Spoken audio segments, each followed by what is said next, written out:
Are we doing this for levels checks? I'm just going to start talking, and I'm just going to leave it on record the whole time because That's a good idea. we'll edit out the crap. Or you could do that thing where you start the podcast before you're supposed to start the podcast, and it sounds like you didn't mean to do it, but you did. No, I don't want to do that. It's a cliche. It is a cliche. I'm above that sort of thing. No, you're not. I'm an artist.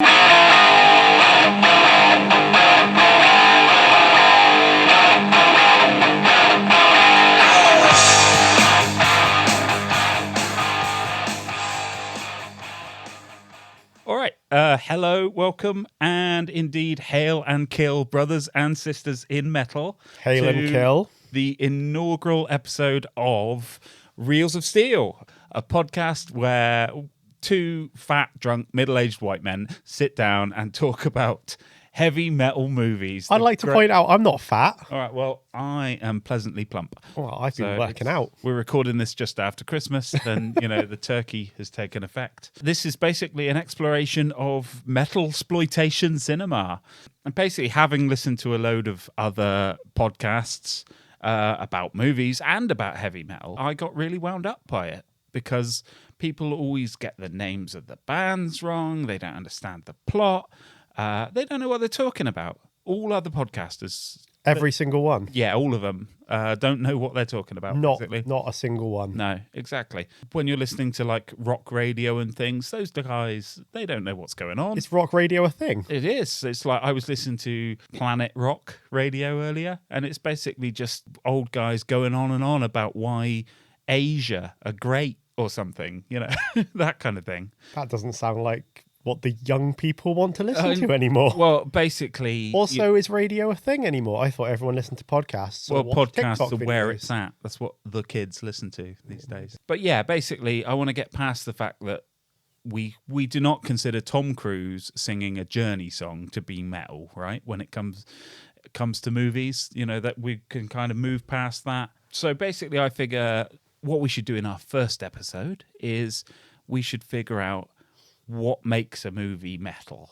And we should also discuss why are we qualified to talk about what makes a movie metal as well. Who are we? Who are we? What gives you the right to be the arbiter of heavy metal? The arbiter of metal taste. What gives you that right? What are your qualifications? Sure. Well, what's your CV, your curriculum vitae? I haven't even introduced myself yet. My name is Matt, and I'll be welcoming you each week along with my co-host, the fabulous Mr. Tom over here. Hello. What gives me the right to talk about metal? I've met Dio. There you go. That's it. All right. Do I need any higher qualification? I don't know. He was quite nice. He signed a copy of Heaven and Hell for me. That's very kind of him. The best Black Sabbath album. You'll be seeing that on eBay any day now, I'm sure. So, I think that's pretty good qualification. But is there anything else? Any more? What else? Well, I've been a metalhead for many years. How many years? How many years ago was 1987? Lots. Well, that many years. There you go. Obviously, that number will change depending on when you're listening to this podcast. If you're looking in on the 500 episode spectacular. That's the one where we'll have every single member of Manowar on to talk about Manowar versus the Phantom of the Park. Who will be in Manowar in that year? Probably me. I don't know. I've got a degree in film, so I've seen some films and I've listened to a lot of metal. And Dio seemed to like me. There you go. Also, we've got enough money to book a podcast studio, and you don't. So that's why we're getting to do this. Get to do that. Yeah, if you don't like it, do your own podcast. Yeah, exactly. It's fine. Anyone can do it. If you don't like it, do your own. We didn't like it, so we did. Mr. Tom, what are your criteria? What are your criteria? What are your qualifications? Let's go through it. I've done all the jobs in metal. I've been a fan. I've been in a band. I've been a promoter, a photographer, and a journalist. I don't think a fan is a job. I don't know. Maybe it is. I mean, sometimes you have to put the work in if there's a bit of a substandard release, If there were no fans, would there be a metal? I had to stick with Maiden through No Prayer for the Dying. Well, there we go. I've done all of those things. I also have a degree and in media, which basically means I don't have a degree. I've got that degree. It's easy. Anyone, they're giving them away out the back of Tesco. They do. They can't get you a job. It's terrible. Don't listen to me, kids. Go get your degrees. Go and get an education. It's useful. And you might get to meet Dio. I mean, he's dead now. He seems You might get to meet the ghost of Dio, which, if anything, is more metal, I think, isn't it? that'd be cool. So what are we doing? We're here to talk about heavy metal movies. Yeah. Is it a subgenre in its own right? Is it exploitation of a particular taste and subgroup of people? Or is it just fun? What is it? Well, I think there's probably enough movies with heavy metal as the core part of the core plot device or scenario to warrant it being a subgenre, right? It's not like Nuns on Roller Skates movies. There's which, to be fair, there's probably 3 Nuns on Roller Skates movies. I think there's enough of somebody to say this is a subgenre. There's probably at least 100 movies that can be classed as a heavy metal movie. Right. I'd say around that number, at least. At least. And there's probably new ones coming out all the time. I feel like with a heavy metal movie, it might be a movie about heavy metal, or it might just be a movie that's like really fucking metal. So this is what we need to do before we can start talking about actual movies in the next episode. What makes a movie metal? What are the criteria for a heavy metal movie? There are rules, really. You can look at a movie and you can say to that movie, you are a metal movie. There are intangibles and there are tangibles. There are things inside a movie that are metal. It's an intangible like a Satsuma. That's a tangerine. Okay. But there are things from the movie that perhaps have been drawn from that movie into the heavy metal genre. Maybe it goes two ways. Maybe there are movies about metal, and maybe there are movies that are so metal they become part of the genre itself. What is a metal movie, Mr. Matthew? Well, I think you've got to think like there's that interconnectivity. There's a lot of that going back. Is it intertextuality? It is intertextuality. I mean, going all the way back, right? Black Sabbath are named after a horror movie. Oh, look at that. Right. Heavy metal. And you don't get much more metal movies. than Black Sabbath, do you? There you go. The progenitors, the granddaddies of it all. Progenitors. Progenitors. Progenitor. Progenitators. Progenitor. Boil them, mash them, put them in a stew. Them from Birmingham. Yeah, they took their name from a movie. I feel like there's a lot of imagery is shared between metal and horror cinema, especially, right? And there's a lot of songs written about movies as well.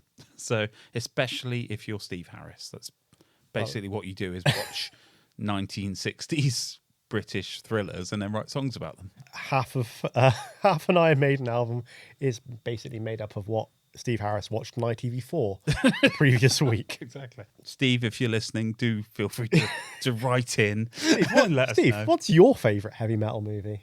And why is it Dune? I think that's it's important as well that we lay out like what the purpose of this podcast is, because otherwise it's just rambling. Let's do that. We have been rambling. I was going to say the purpose of this is to find the most metal movie of all time and then maybe sit down with, like, I don't know, Tom G. Warrior or someone and get them to watch it with us. You know? Is this an elaborate ruse that we can get our favourite heavy metal bands to come and watch movies with us? Possibly. And drink some beers? I mean, yeah, why not? I mean, what are Wasp doing with their evenings these days? Nothing, right? They could come and watch Troll 2. Drunk in a swimming pool? Well, that's what I assume they're doing. Still, since the 80s. I guess if you're drunk, how are you going to get out of the swimming pool, right? So, I mean, if you've got a swimming pool, why aren't you lying in it being drunk right now? Yeah. Chris Holmes has probably got very wrinkled fingers by this point. He's been in there for 40 years. He's a prune. Yeah, so that's the point. Are we categorizing, cataloging, rating, and ranking heavy metal movies? We are. This should finally evolve into the ultimate guide to heavy metal cinema. In audio format. I believe there is a book about this already. There might well be, and we should get that guy who wrote that book in as well. He'd be I good. haven't read that book. Is it good? Actually, yeah. It's. I think it has. Okay. It's a good catalogue of metal movies. I don't want all your opinions just coming from that book. They're definitely not. I take my opinions from TikTok videos.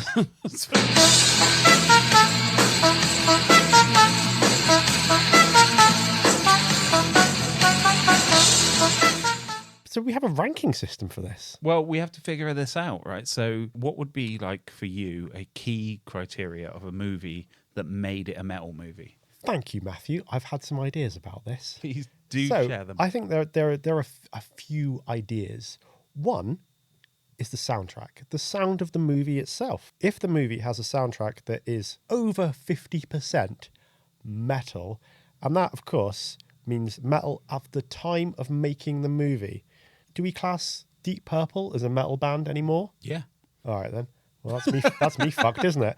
But maybe some people don't. But I when think a they'd movie... be cast as a hard rock band. Hard rock, exactly. So, But Foreigner? Foreigner? I mean, where are Well, they in at the this, time of making a movie, Foreigner, if they were on the soundtrack, perhaps would be counted as a heavy metal band.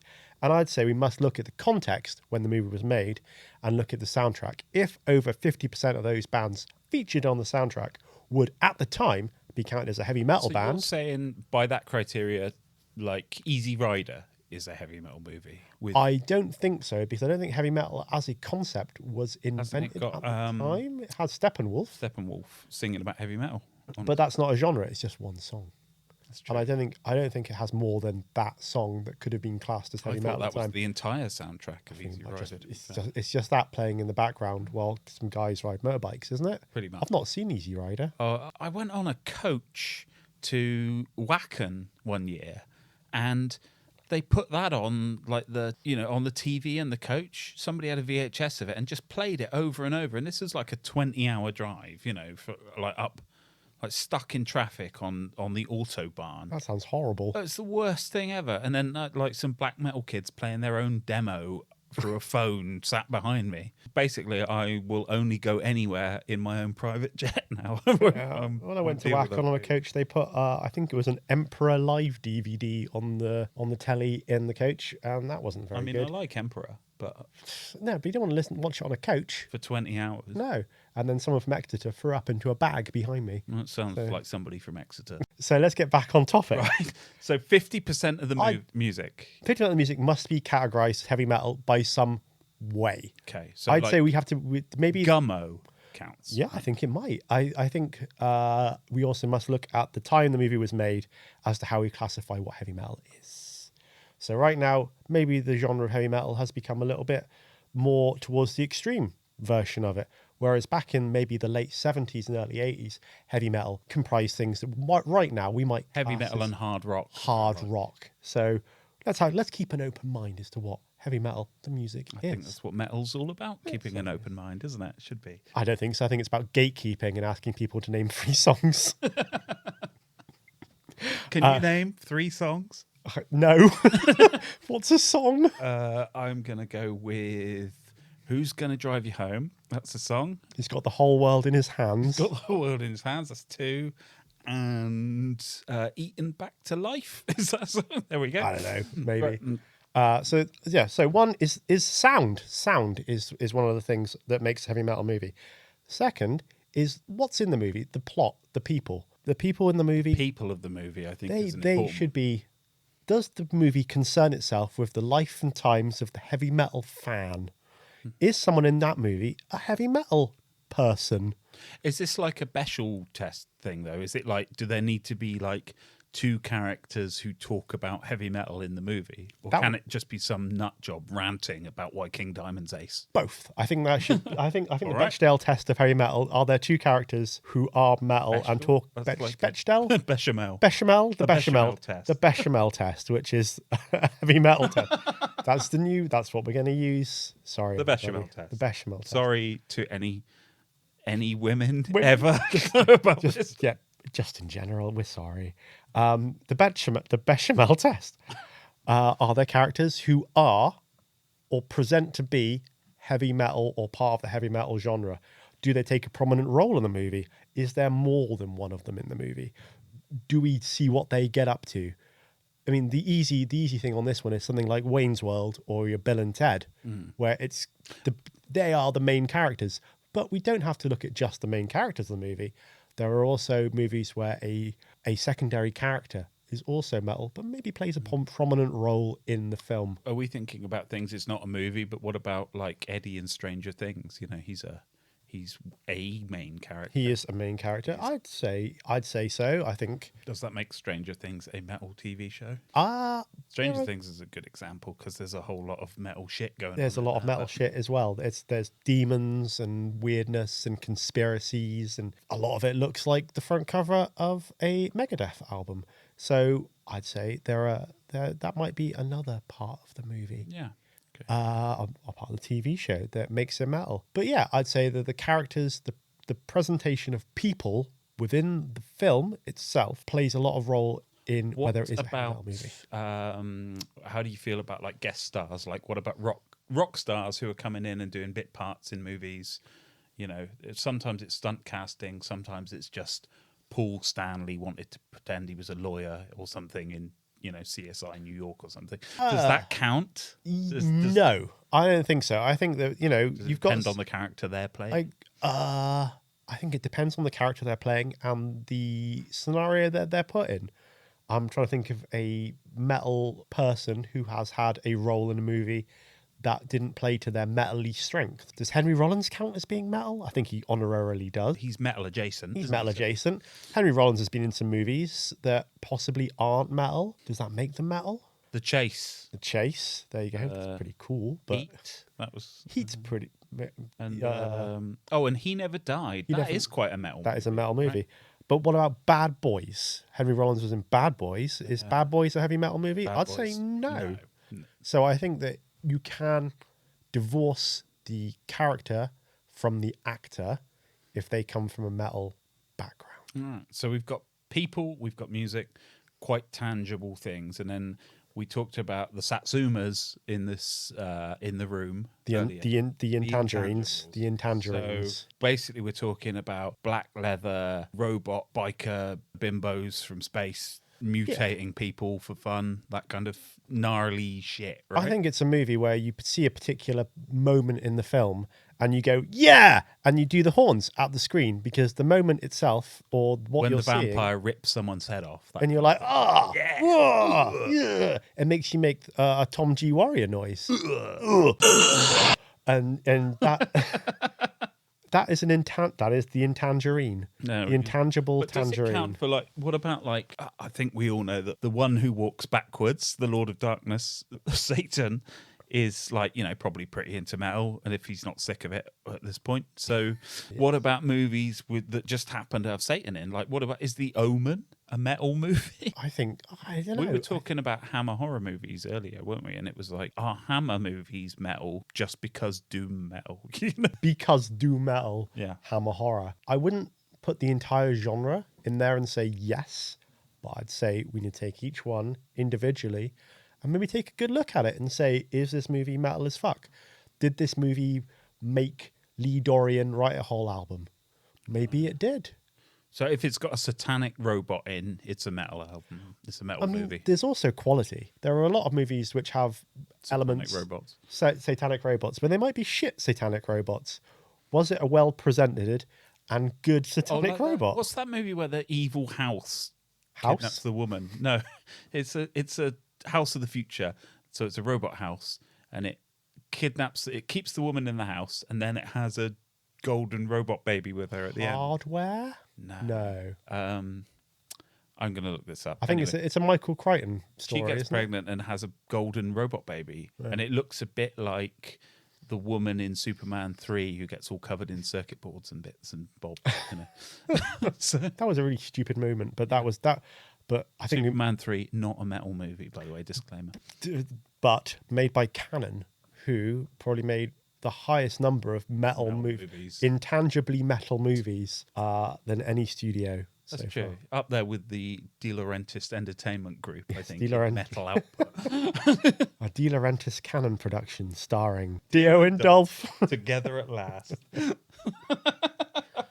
Wouldn't that be a great film? So yeah, there's an intangible quality. I think that the ultimate example of this is Conan the Barbarian, which is... Always happy to talk about Conan. Of course. I'm a wizard, mind you. So. If you get this wrong, if you talk about Conan and you're off the mark, then I will summon a demon greater than any in hell to destroy you. So Conan the Barbarian has... Nobody in the movie is a metalhead because it's in the antediluvian age. Metal had not been invented. It doesn't have a metal soundtrack. It has a Basil Polidoris soundtrack, who is probably the most metal composer of metal soundtracks, but there's no... It's one of those things like, is Beethoven metal, you know, no, or the metal of his time? No. That's a stupid thing to put forward.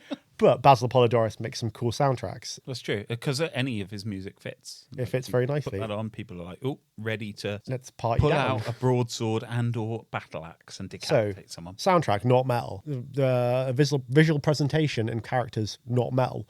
But Conan the Barbarian is one of the most heavy metal movies there is. Why is that? Because it has seeped into the metal genre rather than drawing from it. I mean, I wouldn't want to put Oliver Stone forward as someone who was particularly metal. He sounds like a loon. But the thing, you watch Conan the Barbarian, you pause the movie at almost any point, and then you put your band's logo on the top left-hand corner, and you put the album title at the bottom right-hand corner, and could you get away with that? Yeah. Yes. Well, maybe not your band's logo, but certainly Balsagoth's logo. Certainly You could probably Balsagoth. get away with. Yeah, you could definitely do that. But you could not do that with perhaps the Pelican Brief. Although, who knows? I don't think so. Pelican, would it be Pelican themed, or which version of the Pelican Brief? I don't know. Denzel Washington. Denzel Washington is what I'm thinking of. Or any movie about you couldn't do it about Office Space. You couldn't take a moment from Office Space. Maybe a mathcore album, you could do that.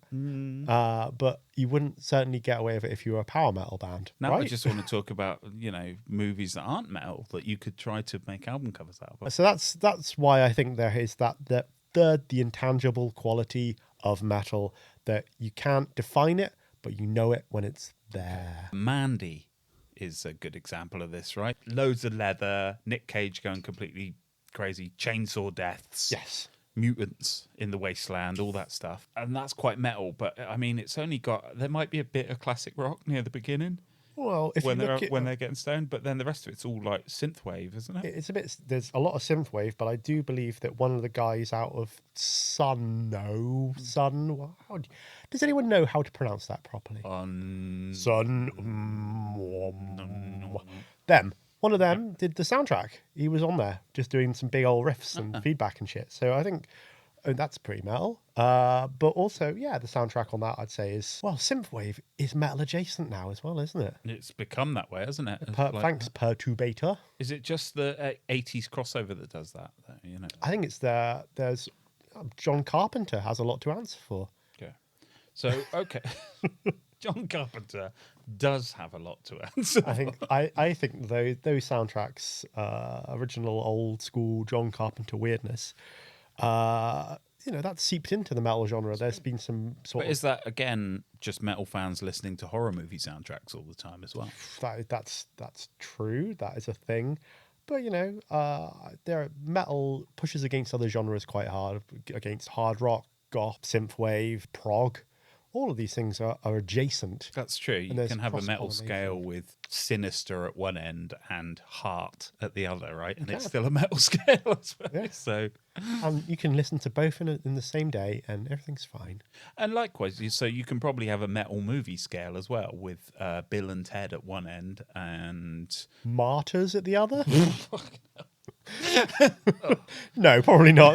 No, nobody needs to see that movie. There are.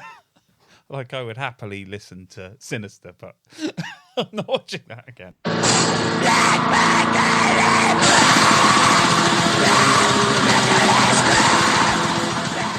All right, so there we go. Right, so we've got some criteria around metal movies. So we've got the music. Is the music metal as metal was defined at the time the movie was made? Yes. That's one. We've got headbanger-based, right? Headbangerosity, right? Are there metal people in the movie, and do they play an important part in that film? Yep. Okay. And we've got metal as fuckity, which is it really fucking metal, basically? The intangible quality, has it influenced metal? Is there an evil robot with laser whips in this? They're the one, yeah. Are the visuals something you would associate with heavy metal? We've all seen heavy metal album covers, from the eerie to the stupid to the fun to the slightly pornographic. Would the visuals of this movie, and the very pornographic, point out, there is that. Would the visuals of this movie make sense? Maybe on a heavy metal album cover, or on a backdrop, or on a logo, or in a heavy metal music video. Right. So that gives us Okay, so there's 3 criteria that we can rate movies on. I would like to propose a bonus 4th criteria, which is, of course, have Iron Maiden, who we mentioned already, or another like Northern band written a song about this movie. I feel like that's a bonus point. That's a gentleman's point. There's definitely a Maiden song about Predator, right? Which, you could possibly argue to be a metal movie. I'm not sure I would. But you could also argue that Iron Maiden have written a song about a documentary about British blimp development. Well, what's more metal than that? All right, based on those 3 criteria, I have come up with an intricate scoring system that takes those criteria into account. So what I'm going to propose is that we have 3 columns, right? One is the music based, one is the metal heads based, and one is the radness kind of based. Radiosity. Radiosity. Is it sick, bro? Yeah, right? Okay. So 6 points will be available in each column. Okay. So 1 for not metal at all, and 6 for very metal. It's Ronnie James Dio riding a tiger across the sky while shooting lasers out of his arse. out of his horn. Out of his horny hand. Exactly. There you go. It's very metal. Column 1 is worth between 100 and 600 points. Ooh. Column 2 is worth between 10 and 60 points. Ooh. And column 3 is worth between 1 and 6 points. For a maximum metal score of 666. Wow, that's very clever. There you go. Well, I'm a very clever person. I've worked on this hard over the last 12 minutes. And I propose then that that when we rate a movie, if it's a movie that's primarily about the metal music in the movie, then the music is the hundreds column. If it's a movie that's primarily included because of its metal aesthetic, like Conan, then the aesthetic is the hundreds column. Does that make sense? So, it makes sense. Maybe we should give an example. What's a movie that we'd rate primarily on its metal visual style? So you said Conan. Let's go with Conan. Conan the Barbarian. So I think metal visuals, it's at least 5, if not 6, isn't it? It's up there. I mean, any moment in a Conan movie. I mean, I think I've seen bands who've just taken a picture of Arnold Schwarzenegger with his top off in that movie, slapped it on the cover, done. Yeah. There's literally a band called Conan as well. There's a band called Crom. There's a band called Riddle of Steel, I'm pretty sure. Yeah. Is there one called Subutai? Sword-based that There's should be. There's Atlantean Codex. That's another band. There you go. There's a lot. All right, we could probably go for a 6 in that column. I don't think there's many movies that are as metal looking as Conan the Barbarian. All right, so this has kind of turned into an impromptu Conan episode. Just a little. Well, I think most of the time we will. Okay, so in the tens column, are we going to go for music or people in it who are metal? Well, nobody in the movie could be metal because metal has not yet been invented because it was from the antediluvian age, which is at least 7 or 8 years before Tony Iommi was born. So that's a 0. Unfortunately so. Right. And metal music, there's none. Well, there's none. But we have said that maybe a classical music soundtrack is usable in metal. So we could give it a 1? I'd give it maybe a gentleman's 1 or 2. 2, all right. We'll give it a 2. I mean, it's not like a soundtrack that is the opposite of metal. It is supplementary. All right. I mean, every thrash album has that little acoustic guitar bit. A lot of black metal bands have those big fucking orchestral bits in them. I think you can. Black metal bands have those big fucking orchestral bits. Some of them do. There we go. Not all of them. I don't think Darkthrone had them. I can tell that you're a classically trained musician from your descriptions. So, all right. So, based on those criteria, that gives Conan a 6, a 2, and a 0 for 620 points. 620 points. That sounds good to me. We'll probably come back and reevaluate Conan in its own episode at some point in the future because I like Conan. So let's go a movie on the direct opposite of that. What's a movie that is primarily a heavy metal soundtrack, but possibly doesn't look metal? Maybe a Gummo? Gummo. Yeah, we mean, mentioned Gummo earlier, didn't We we? mentioned Let's Gummo. go with Gummo. We can go with that. All right. That's got like fucking. That's got Satyricon, I think. Satyricon, Sleep, obviously, Sleep, famously. Is it all metal, that soundtrack? I haven't I think it's listened to about it in a long time. I don't know. I haven't either. I think it's about half metal. Okay, That's so my guess. I might even be able to look this up on my phone. should we give it a 4, just based on our loose, like, So alcohol ravaged memory? I'd say the Gummo. Okay, we'll say now the Gummo's soundtrack about 50% metal. Yeah. We're not sure if that's correct. Again, we'll probably come back to this in its own episode. This is for illustrative purposes only. But it's not 100%, No. I think. So I'm going to give it a 4. Gummo's most metal attribute is probably its soundtrack. It certainly is. So that is the column that scores in the hundreds in this case. So it gets a 4 on soundtrack. Yeah. Metal people in it. I mean, it's got a load of Midwesterners with mullets and stuff. Yeah, so, but not anyone, I'd say 100% metal. So they're kind of gross people, and I don't want to be classed as a gross person. So I'd say like a 1 or a 2. I aspire to be classed as a gross person. But, all right, I'll give that a 1. And then metal aesthetic. It's got some black and white and some scratchy black metal vibes going on, hasn't it? It's got a metal vibe to it. Shoot, a 3. But should we that be in the second column then? Because that's You're right. higher on Okay. higher on there. Higher on there. So more the aesthetics up there. So we'll give that a 3, and then we'll give it a 1 for metal people. Yeah. So they're giving this. Gummo scores 431 on the scale. That sounds about against right. Conan's mighty 620. 620. Which we haven't even started yet, and I feel like Conan's the film to beat. It's a genuine bona fide Criterion Collection classic. That's true. Yeah. So I mean, it's up on the pantheon of metal. It's one of the big 4. I was watching Conan the Barbarian over Christmas, and you can vouch for this because I emailed you in a panic or texted you in a panic. Because I'd bought it on Amazon, and it's on Amazon. You know, I'm sat there watching it, and this is important. We should tell people where they can watch these movies as well as we go along. With affiliate links attached to them. Why not?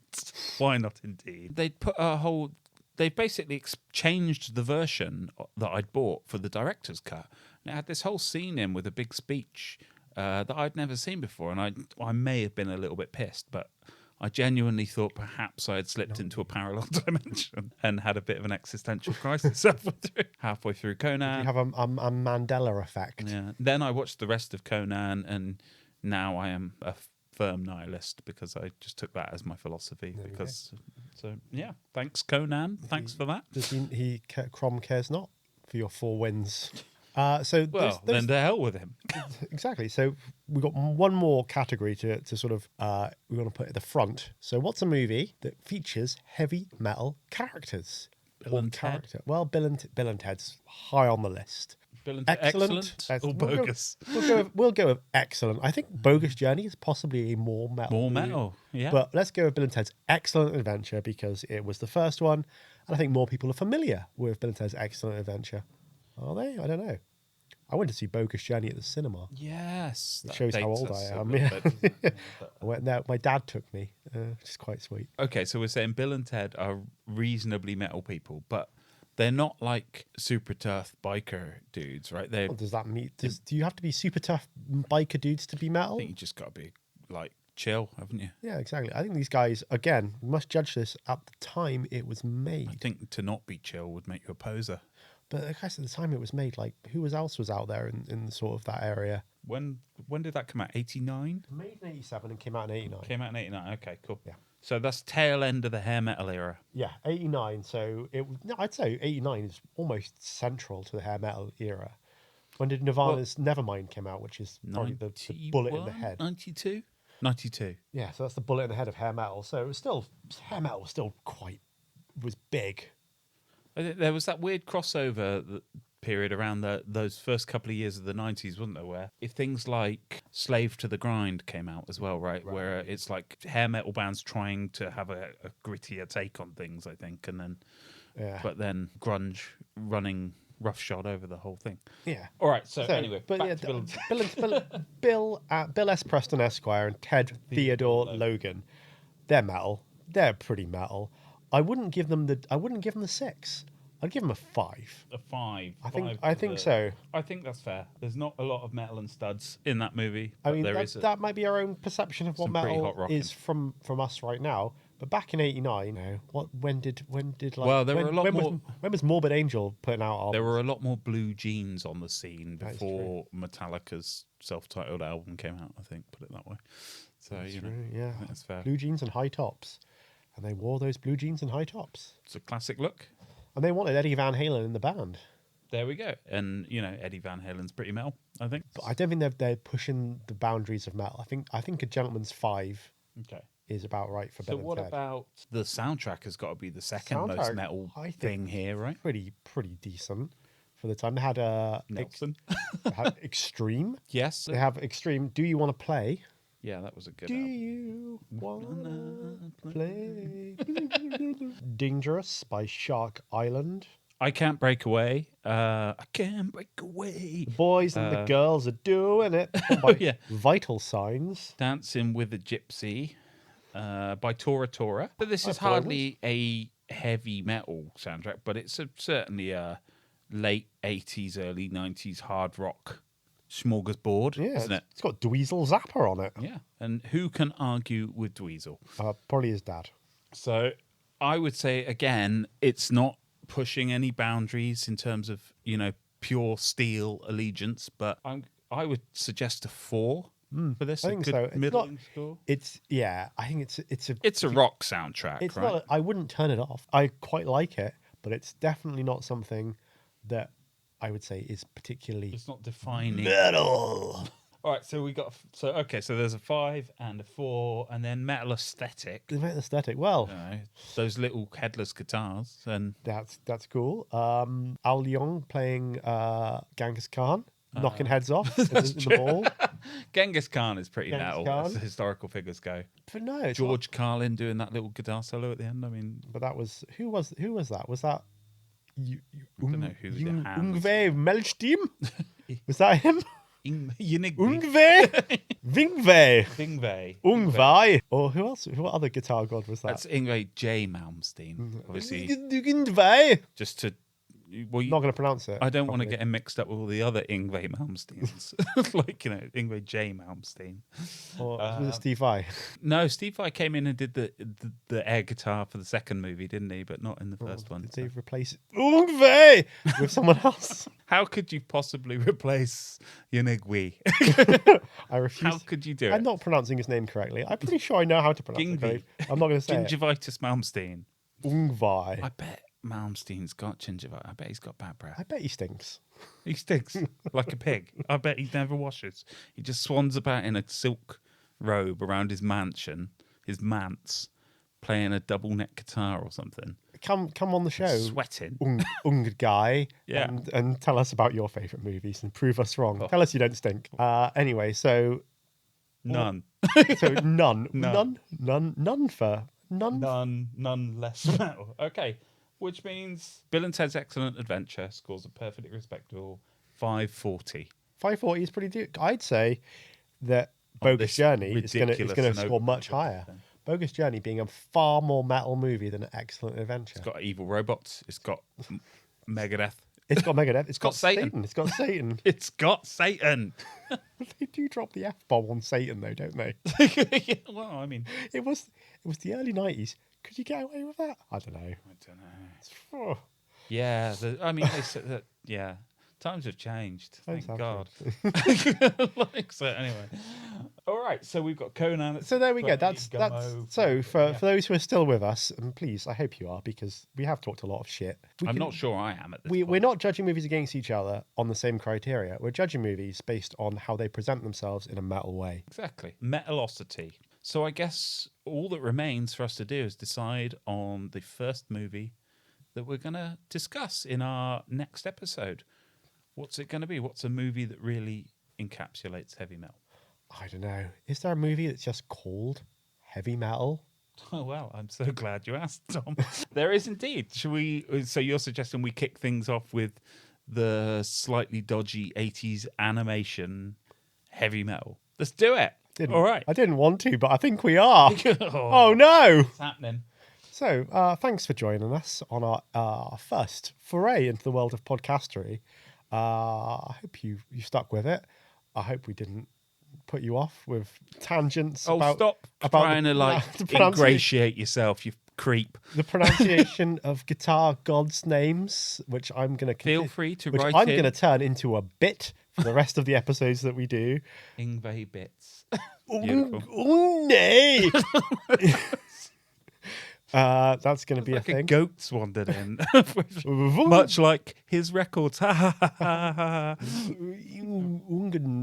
Day. So thank you for joining us on this first exploration of this topic. Stick with us. We think it will hopefully it will get better. It couldn't get any worse. Yeah, thanks for joining, and we'll catch you next week when we'll be talking about 1981's Gonzo animated spectacular's not really the word for it, but Raptacular. it exists. Heavy metal. Until then, stay hard, stay heavy. I've been Matt, he's been Tom, and we'll catch you next week. Bye. Real.